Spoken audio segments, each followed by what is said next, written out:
Now, the sad news that is coming in is that City Mortuary is set to actually dispose 295 bodies. This is a very sad story.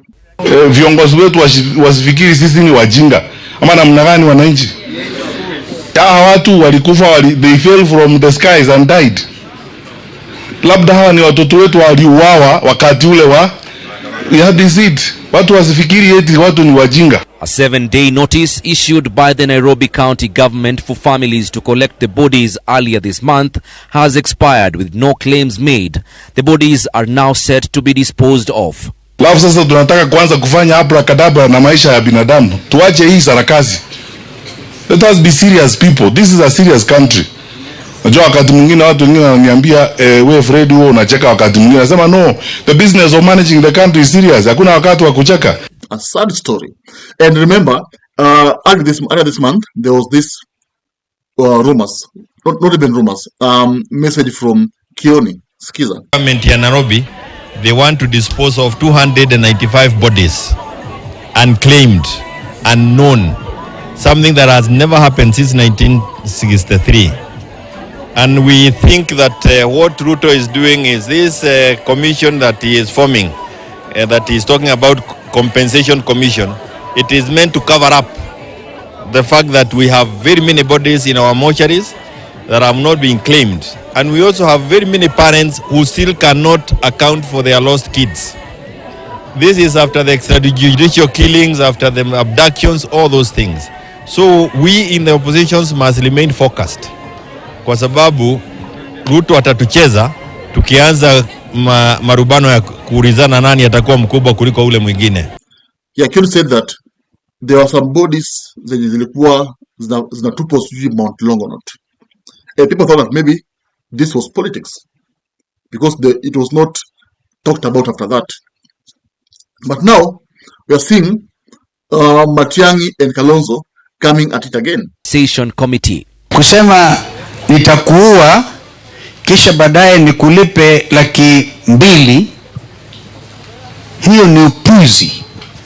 Upuzi na kuharibu nia za wazalendo, haki ambazo zimekabiliwa katiba iliyotupatia Mheshimiwa Kibaki. The leaders saying that there is no way the government can be saying that these 295 bodies ati ni watu wenye hawana watu wao. As in, it doesn't make any sense. Hawana watu wengi sana. Yeah, these are people, probably people who have been missing ever since the Gen Z revolution. Remember, as I am talking to you now, there are parents wenye hawajawai ona watu wao. Yeah, their mothers, fathers who have never seen their kids. Yeah, and tukisikia kwamba kuna 295 bodies being disposed, of course you have to ask yourself some questions. As in, who are these people? Kwa zimekufa ukipeleka mortuary. Nani alikufa? Ulipeleka wapi? Ulipeleka mocha. Walikufa wakuwa 32. Waliona. Remember, you and I understand that kumekuwa na abduction in Kenya. Unaona? Kumekuwa na abductions na kumekuwa na extrajudicial killings. You know kweli. Of course, someone can deny, but that is the reality. And we remember even what happened at Kware. Remember the issue of Kware, where bodies stand out there. Over 40 bodies zilipatikana pale. And we saw how the government swiftly arrested a serial killer. Wakamshika, wakampeleka sijui wapi. Then after some 2 months, the serial killer ati amepotea. Ame-escape. Paka wale tunaongea nawe hajashikwa. As in, you see, when you see a serial killer escaping, of course, a police should actually employ all machineries to arrest him, because a serial killer is a dangerous person, but he's escaped, and the government wamenyamaza. This confirms that this guy probably there was something hidden.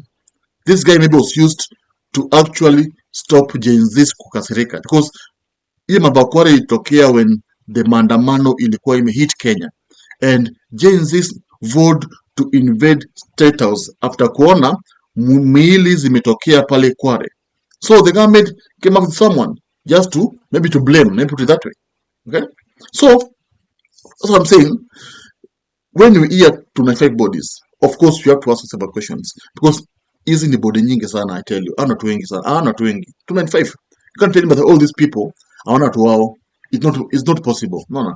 And Matiangi is reiterating that, these are the people who have been missing, the Gen Zs actually, who are, massacred later in maandamano. And you see, what makes this matter more shocking is that the government hawajibu issue, wamenyamaza. You see, whenever you see a government quiet when serious allegations zinakuwa leveled against it, know that there's a problem somewhere. Because kama kuna kitu kama hiyo, the president needs to come out and actually address it. Ambia wa Kenya hapana, hizi mwili si mwili za venye nasemekana. These are people, I don't even know the story. Yeah, there's nothing like that. Yeah, I don't run the city mortuary. Angesema hivyo. But see amenyamaza, the CS interior amenyamaza, and wamenyamaza wote. So this shows you that it's a problem. And even remember, during the Sabasaba protest, yes, there are bodies that turned out Quickmart. It was alleged that over 30 bodies were dumped there. Isemekana kwamba these were Gen Zs wenye walikimbia wakajificha Quickmart. Of course, this is not confirmed report, but it was there. Vilikuwa news. Wakajificha ndani, then rogue police took tear gas, wakatupa ndani, so these guys suffocated to death. No. And this issue ilitrend sana. The point whereby we even had a street kid saying that they were paid to actually dispose bodies.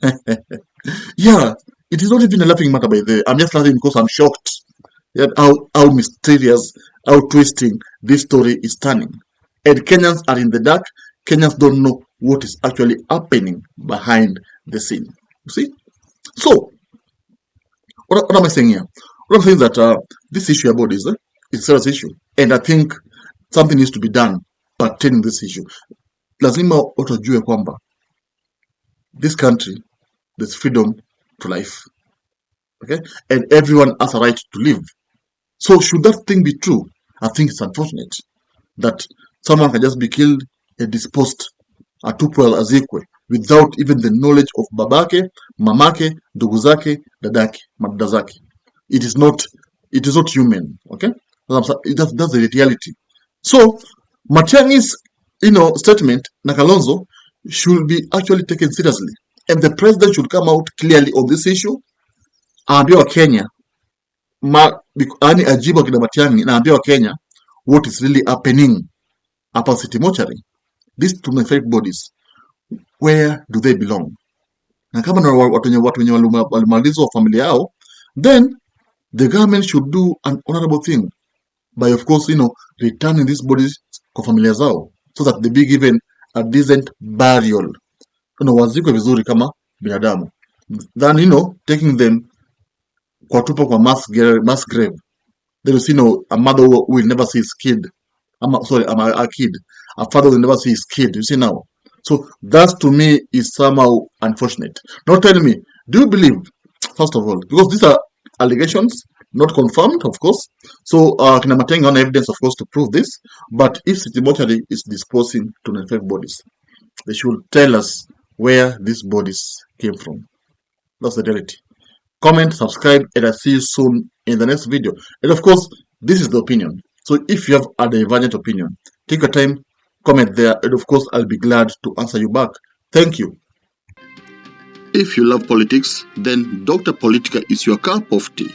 The place for minds that think. If you are watching this from anywhere else, search the name, hit subscribe, and stay sharp with us.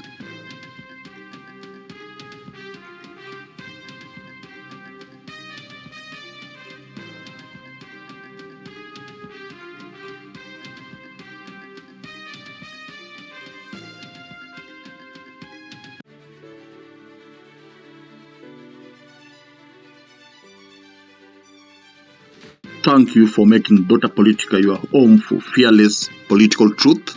Every view, every like, every share fuels the fire behind the hours of research, filming, and editing we pour into each episode. By showing up consistently, you don't just support a channel, you empower a voice. In a world ruled by headlines, spin, and power games, you remind us that real people still care about real facts. We are here to inform, inspire, and ignite critical thinking, not just for today, but for generations to come. You are not just a viewer, you are the reason this platform exists.